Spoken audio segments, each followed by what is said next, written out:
So this is the third time I've tried to tape these videos. So it's gonna get shorter every time I tape them, I'm sure. I was gonna sit here with a cup of coffee, but now it's like 1 o'clock, so I'm not gonna do that. Super bummer. I'm just gonna have to take 2 or 3 videos and then upload them at that point, because for whatever reason, my Mac is having an issue with me taping a whole bunch of videos and then not doing anything with the file. I don't know what's going on, but we will work with what the technology is allowing us to do. So I'm gonna do a quick, I'm probably gonna try to condense it into 1 10-minute video rather than like 3 like I did earlier this morning.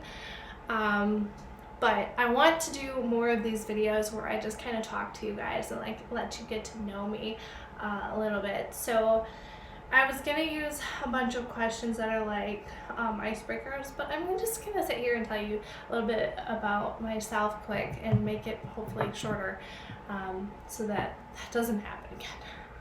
Because I'm literally, this is the 3rd time I've done these videos, okay? So I'm just tired of taping. So, well, I guess we could just do like a quick rundown of like who I am, what I do, and that sort of thing.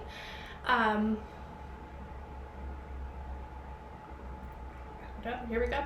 I am 28. Grew up, born and raised in the state of Wisconsin. I love my home state. I love my hometown. Grew up in a town of 5,600 people. Census will help us know if that's gone up or down. And love my town, love my hometown, love that everybody waves at you when you drive past. When you're out running, all the farmers wave at you as you run past their fields, that sort of thing. Very close-knit, very tight community. Lots of people have been here for generations. I mean, we're 2nd generation here. Well, 1st generation, I guess, that's born here, which would be my brother's kids. Born and raised here as well. So I've been, fun fact, I've never moved. I grew up in this house from the day I was born. Came home from the hospital, came to this house. I've never moved. Some people call that crazy. Some people call that cool. Guess it depends on your personal feelings on that sort of thing. I am very happy to still be blessed to be at home. It's allowed me to have a nicer car, to have my dream car, to be able to pay less than rent and things like that. So I've been able to do lots of things, like buy the laptop that I'm talking to you guys on, for business and just personal reasons. I wanted/needed a new laptop. My other laptop legitimately did not work unplugged anymore. The battery was done.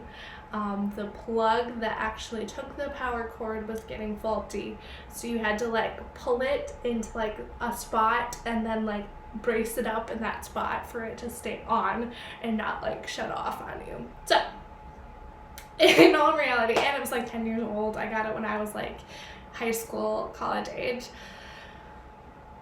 So it was time. So it's those sorts of things. So don't think I don't get that I'm very blessed to be still at home and be allowed to still be at home and save up for my own home. I am very emotional about not doing rent and not going to paying rent. There's many different financial reasons. There's many different reasons all around that I've been very suggested that I should just move out. But I'm happy here. I don't have any reason literally to move out. So I can save a lot more money being here than I could if I was on my own already. So to me, that's enough. And my parents are awesome. Like I mean, yeah, it's a little different being like this old and being home, you know. I can't just like have friends over. I mean, obviously right now I can't anyways, but I can't just do that sort of thing. So it has some things that are I guess you could say challenging, but all around the challenge is way underway. Moving out and being on my own. And it's not because I can't do that. I could do it and I would be fine. Like, I'm not worried about that. It's just how I've decided to go about it personally. Well, let's see. I could go through like just kind of like an overview. I was homeschooled from fourth grade on. So I went to public school in my town until the end of third grade. I was behind. I was not faring well in the public school. I have ADD, so I was very distractible. Classroom setting was just not working for me. I don't learn well in that setting, never have. I am a horrible test taker. I know stuff, and then as soon as I sit in front of a test, I just freeze up. Like, it's like my brain can't think. Thankfully, that seems to have waned some through the years, but it still stresses me out to no end to take tests. I hate it. I had to take a test to do the job that I'm doing right now. Like, I took the training and I did the test, and thank goodness, thank the Lord, I made it through the test and I passed the first time. I was so sure I didn't pass. Like, I was literally waiting for the lady at the testing place to be like, yeah, you didn't pass. And I did the first time. So I didn't think I passed. I'll just tell you that much. So that's kind of that in like a little nutshell. I was born 8 weeks early, not 5. 8 weeks early. I was like 3 pounds, something ounces when I was born. So I was tiny. This was in the 90s, the early 90s. So this is not now where that doctors don't get really bad and I a baby that small anymore, because it's just a lot easier to keep them alive and such. So there's that. So I was born that early. How stubborn I am. I was only on a ventilator for 24 hours, and usually preemies that are that tiny are on ventilators for far longer.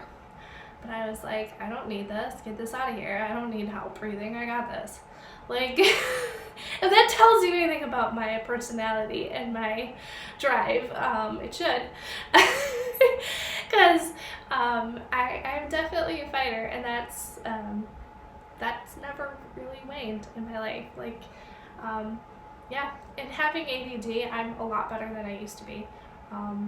Obviously, I've learned how to cope with it. I still have certain things that I have to do when I'm learning things or I need to pay attention. There's certain things I have to do to keep myself focused on this rather than hearing and being distracted from what I am doing. So, but I've learned mechanisms to cope with it as needed. So it's probably part of why I like working with children with special needs. I love that because I like people who understand that you're working with something that's difficult, and to just look at them as normal, and they're just dealing with something, and it's not something they picked to deal with. It's something they were most of the time born with, and just understanding that. So I work with children with autism, and because of that, I do understand the being picked on and stuff, because I was picked on. I was teeny tiny, and through grade school, while I was in public school, I got picked on a lot by older kids, because I was little. Even adults would say things like, you don't eat enough, you're too tiny, you need to eat more, you're wasting away, you're so tiny, you're so little, you're so almost saying that I was weak. And I believed that for many years. And I believed that I was little, tiny, weak, not very smart, because I struggled to learn like every other kid in public school. I didn't fit in the normal learning capacity that classroom teaching allows. And I don't blame teachers at all for not being able to one-on-one teach these kids because they have rooms of 25 to 30 students. It is hard to teach students with a need that's different than the other kids, a different learning style than the rest of the kids. So I get that. I don't blame teachers, but I do think that there are better ways coming out now that we are seeing more integrating these students into being able to be taught differently as they need to be taught. So part 2 coming.